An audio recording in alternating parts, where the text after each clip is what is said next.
자, 한 주간 정치 이슈 짚어봅니다. 정치인사이드 부경대학교 차재건 교수와 함께합니다. 교수님 안녕하세요. 예, 안녕하십니까. 네, 교수님 국민의힘 불경지역 합동토론회가 엊그제 부산에서 열렸는데요. 네네. 양강으로 분류되는 김기현 후보와 안철수 후보. 김 후보는 불경의 아들이다. 안 후보는 부산 토박이다. 이렇게 외치면서 PK와의 인연을 강조했는데 교수님께서는 이런 모습들을 어떻게 보셨습니까? 예, 저는 내심 기대하기는 그런 개인적인 인연보다는 중요한 거는 내가 당대표가 되면 부산을 어떻게 발전시키겠다, 부산에 뭘 갖다 주겠다, 이런 좀 구체적인 것들이 나왔으면 좋지 않았을까, 아니면 최소한 어떤 비전이라도 좀 제시하는 그런 게 나왔으면 좋겠다 싶었는데, 네. 사실 부산 엑스포에 대해서 전체적으로 동의하고 좀 지지하고 이런 것 외에는 그런 현안들은 전혀 나오질 않아서 조금 실망했습니다. 그런 부분들은. 그래서 저는 틈만 나면 정치인들은 어떻게든 지역하고 연고를 강조하는데, 저는 그런 것보다는 지역민들 입장에서는 정말 지역 발전을 위해서 뭘 생각하고 있는지가 되게 궁금한데, 그런 부분들이 빠져 있어서 전체적으로는 좀 밍숭맹숭했다, 그렇게 봐야 될 것 같습니다. 네, 인연을 강조하기보다는 지역 발전을 위한 구체적인 방안 그리고 비전을 기대는데 그렇지 못해서 조금 아쉬웠다. 그렇죠. 예. 네. 또 김기현 의원은 합동연설회 전에서 컷오프에서 탈락한 조경태 의원을 만났습니다. 그러면서 네네. 통합을 강조했는데 어떻게 보셨습니까? 이 영향을 미칠까요? 저는 큰 영향은 없을 거다. 왜냐면 또 조경태 의원이 대놓고 사실은 네. 국회의원들은 대놓고 특정 후보를 지지하지 못하게 되어 있으니까 대놓고 그렇게 지지하기도 어렵고 하기 때문에 아마 행사 참여하는 정도로 국한될 거다. 그런데 원래 조경태 의원이 갖고 있었던 애초에 어떤 지지율이 또 되게 미미했고, 네. 그렇기 때문에 또 지역에서의 어떤 영향력도 그다지 크지 않기 때문에 저는 크게 영향은 없을 거다. 그렇지만 상징적인 의미에서 다선 의원이 자기를 지지한다 이런 부분에서 약간 플러스 알파의 요인이 있겠죠. 그렇지만 네. 저는 그 영향이 대단히 크다, 그렇게 보기는 어려울 것 같습니다. 그 초반에 장제원 네. 의원, 나경원 전 대표, 이어서 조경태 의원까지 김장, 김나, 김조 연대로 이렇게 지지율을 쌓아 올라가고 있거든요. 김기현 의원의 모습들 어떻게 평가할 수 있을까요? 저는 이제 전체적으로 대세론을 만들어 나가기 위해서 그렇게 주변을 이제 포섭해 나가고 덩치를 불려 나가는 이런 것들이 영향은 미칠 겁니다만, 아직까지도 어떤 여러 가지 여론조사를 통해서 나타나는 것들로 봐서는 그게 네. 폭발적인 어떤 지지세로 이어지고 있지는 않다, 그렇게 볼 수 있을 것 같습니다. 지지율 조사라는 게 경우마다 다 다르기는 하고 기관마다 다 다르기는 하지만, 네. 일단 저는 어떤 증가세, 성장세라는 관점에서는 이런 연대들이 사실 크게 영향을 미치고 있는 요인은 아닐 가능성이 매우 높다, 그렇게 봅니다. 네, 이번에는 안철수 후보 얘기 좀 나눠보죠.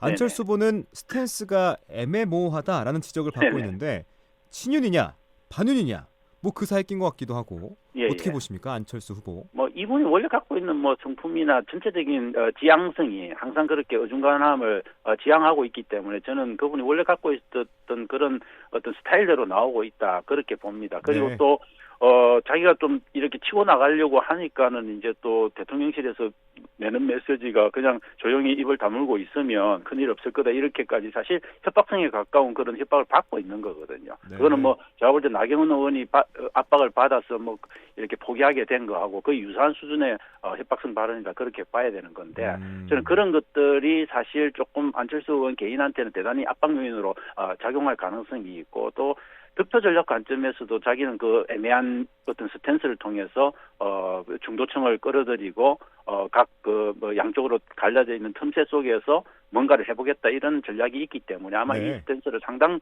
기간 가져갈 거다. 그런데 그런 스탠스를 유지하는 게 과연 이렇게 지지율을 높이는데 기여를 하게 될지는 저는 좀 더 두고 봐야 된다. 그런데 안 하게 될 가능성도 굉장히 높다. 왜냐하면 스탠스가 애매하면 사실은 이 분열이 극대화되어 있을 때는 어느 쪽도 사실 끌어들이기가 힘든 부분들이 있기 때문에 저는 조만간 안철수 후보 같은 경우에는 저는 당연히 결선 투표 가게 되면은 당연히 그런 선택을 해야 되겠지만, 둘 중 하나는 반드시 선택을 강요받게 되는 어떤 시점이 올 거다, 그렇게 봅니다.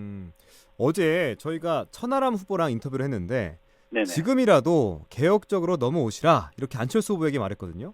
그렇지 않으면 당대표 선거 구도에서 배제될 수도 있다라고 말했는데 안 후보의 선택은 뭘까요? 결국 양비론으로 갈까요?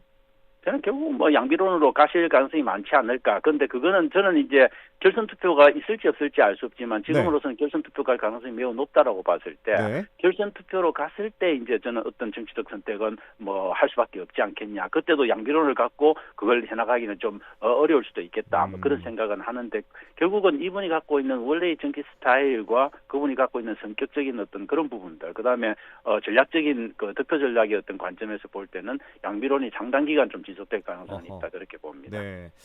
자, 천하람 의원은 뒤늦게 뛰어들었는데 지금 여론조사 3위까지 올라왔거든요. 네네. 2위까지 갈 수 있을까요? 저는 그게 뭐 그렇게 쉽지는 않을 거다라고. 쉽진 않을 봅니다. 거다. 특히 이제 여론조사도 대상이 이제 전체 국민 대상으로 하면 네. 좀 11% 정도 이번에 MBS 조사에서 그렇게 나왔더라고요. 높은 반면에 그걸 이제 국민의힘 지지층으로 딱 묶어버리면은 굉장히 그게 한 뭐 5, 6%포인트 정도 빠져버립니다. 그런 걸로 봤을 때는 되게 핵심 지지층 안에서는 아직도 견고한 어떤 지지세를 구축하고 있지 못하고 또 그게 당원으로까지 가게 되면 좀 더 빠질 가능성 뭐 이런 것들도 있다고 봤을 때 저는 네. 지금 현재 상태로는 큰 이변이 없는 한은 사탄 속의 태풍으로 지금 여전히 머물고 있는 상태다 그렇게 봅니다. 예. 자, 국민의힘 전당대회에서 이른바 당정 일체론이 화두로 떠올랐습니다. 윤석열 대통령을 명예 당대표에 추대해야 한다 이런 목소리까지 네네. 나왔는데 네. 자, 궁금한 게 먼저 대통령이 명예 당대표가 될 수 있습니까?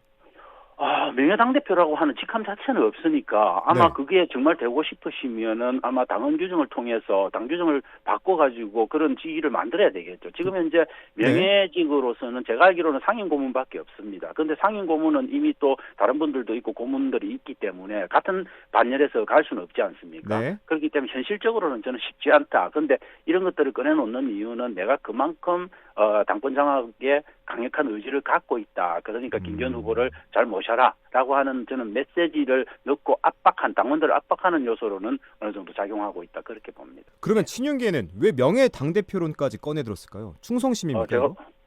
아니면 저는 뭐 진윤계도 그렇고 대통령 자체도 그렇지만 상당한 위기감이 있다고 봅니다. 위기감이요?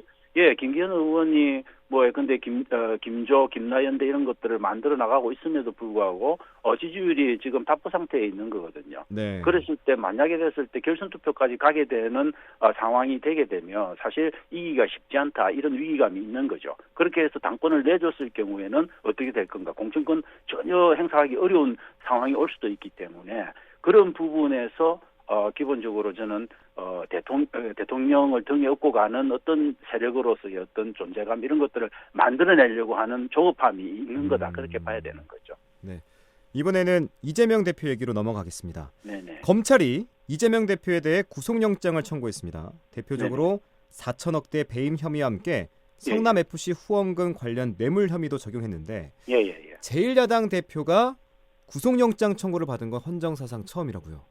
그렇죠. 저는 지금 근데 제1야당 대표를 세 차례나 소환하는 것도 헌정사상 처음이고 그렇죠. 이 정부의 검찰공화국이라고 이제 그 비난을 받고 있는데 정말 이렇게 거의 기네스북에나 오를 그런 기록들을 지금 만들어 나가고 있는 그 일환이라고 봅니다. 그래서 저는 이재명 대표 같은 경우는 사실 그런 면에서는 상당히 저는 핍박받는 어떤 그런 정치인, 야당 대표로서의 어떤 모습들이 계속 나오고 있고, 네. 또 이재명 대표가 그렇게 소환을 받고 나갈 때마다 지금 사실 지지율 쪽은 조금씩 움직이고 있거든요. 그래서 어떤 조사에 따르면, 물론 그렇지 않은 조사도 있지만, 그래서 저는 이렇게 해서 만약에 구속영장이 청구가 됐는데 체포동의안은 당연히 부결될 가능성이 매우 높지만은, 네. 그랬을 때 다시 영장 청구가 제대로 안 된다든지, 이런 좀 가외 요소들이 나오게 되면 저는 국민의힘 이걸 추진하고 있는 국민의힘도 상당히 큰 타격, 대통령실도 큰 타격을 받을 가능성이 굉장히 많다 그렇게 봅니다. 자, 이제는 국회가 어떻게 하느냐가 관건인데 네네. 현직 국회의원인 이 대표를 구속하려면 국회 체포 동의안이 통과돼야 되잖아요. 그렇죠. 예. 이게 민주당 내에서도 당론으로 가자, 자유투표로 하자 이런저런 얘기가 나오는 것 같아서 어떻게 될 것 같습니까? 심지어 자유투표도 주장하시는 분들도 있지만 심지어는 그냥 체포동의안 가결을 해버리고 이재명 대표가 뭔가 적극적으로 좀 나서서 상황을 완전 반전시키는 것도 어떠냐 뭐 이렇게 극단적인 말씀을 하시는 분들도 있는데 저는 그건 대단히 좀 위험한 위험하다. 발상일 가능성이 있다라고 네. 보는 거고 지금 분위기로는 저는 친이재명 이재명계 일부에서도 그렇게 자유투표가 차라리 낫다 이렇게 가고 있기 때문에 제가 보더라도 현실적으로 자유투표를 하더라도 네. 169석을 갖고 있고 정의당이나 이런 부분들도 어떻게 나올지 알 수 없기 때문에 저는 충분히 과반 출석에 과반 찬성은 받을 수 있을 거다. 그런 관점에서 자유투표를 해도 저는 무방할 거다라고 봅니다. 자, 만약에 당론으로 결정해서 체포 동의안을 부결시키고자 했을 경우 정치적 부담도 꽤 되겠죠? 뭐 정치적 부담 아주 크지는 않은데 근데 이런 사안 근데 그 헌정사상 초유의 일들을 두 번이나 하고 있는 이 대통령실 그리고 검찰 권력을 봤을 때는 이건 야당에 대한 전격적인 어떤 탄압의 문제이기 때문에 이런 거는 사실 당론으로 갖고 대응을 해야 되는 거는 맞습니다. 그래서 저는 맞다라고 보지만 네. 지금 현재 여러 가지 상황으로 볼 때 내부의 불만도 있기 때문에 자유투표로 가야 되는 건데 당론으로 결정해서 체포동의안을 부결하는 데 따르는 어떤 정치적 부담이 결국 자유투표에 대한 선호를 만들어내는 거기 때문에 저는 그런 정치적 부담은 당연히 좀 있을 거다. 왜냐하면 이걸 그렇게 당론으로 결정해서 부결시켜라라고 하는 게 사실은 대통령실의 주문이나 마찬가지거든요. 네. 민주당 입장에서는 그 주문을 뻔히 알고 받는 거니까 아무래도 그런 정치적 부담을 안고 갈 수밖에 없는 거죠. 네. 체포 동의안 어떻게 될지 좀 저희도 계속 추적하겠습니다. 그렇죠. 자, 이번에는 곽상도 의원 아들이 받은 퇴직금 50억 원. 뇌물이 네. 아니라면서 무죄 판결을 받았거든요. 네네. 검찰은 뭐 일단 항소하기로 했는데 이 판결 네. 어떻게 보셨습니까? 정말 말도 안 되는 거고요. 이건 뭐 그냥 조민 600만 원 때문에 사실은 모든 인생을 다 망치다시피 한 조국 전 장관의 딸인 조민 씨하고 비교하더라도 형평성이 정말 맞지 않는 거고 저는 이런 형평성이 맞지 않아서 갖고 있는 어떤 불공정성이 지금 여론조사에서 많이 나타나고 있다고 봅니다. 왜냐하면 조민 씨하고 똑같은 30대 그리고 그분 지금 곽상도 씨 아들도 30대 아닙니까? 네. 그 30대의 이런 지지율이 빠지고 있다는 거는 정말 국민들 일반이 이것에 대해서 공정과 상식에 완전히 어긋나는 거다 이런 것들을 느끼고 있다는 걸 반증하는 겁니다. 그래서 이건 정말 말도 안 되는 거고 저는 그렇게 판결한 판사는 나름대로 독립성 있게 판단을 했겠지만 저는 전혀 상식적인 관점에서는 이해하기 어렵고 국민 정서를 완전히 반하는 그런 결정이었다. 저는 그렇게 봅니다. 네, 퇴직금이 50억 원이라고 하니까 좀 그렇죠. 저도 그런 퇴직금 한번 씁쓸합니다. 받아보고 저도요. 싶습니다. 예. 자, 이번에는 특검 이야기로 넘어가서 네네. 민주당에서는 대장동 특검, 김건희 여사 특검, 쌍특검을 주장하고 있고 네네. 정의당은 김건희 특검에 대해서는 좀 미온적인 태도거든요. 네네. 좀 신중해 보이는데 이 정의당의 태도 어떻게 보십니까?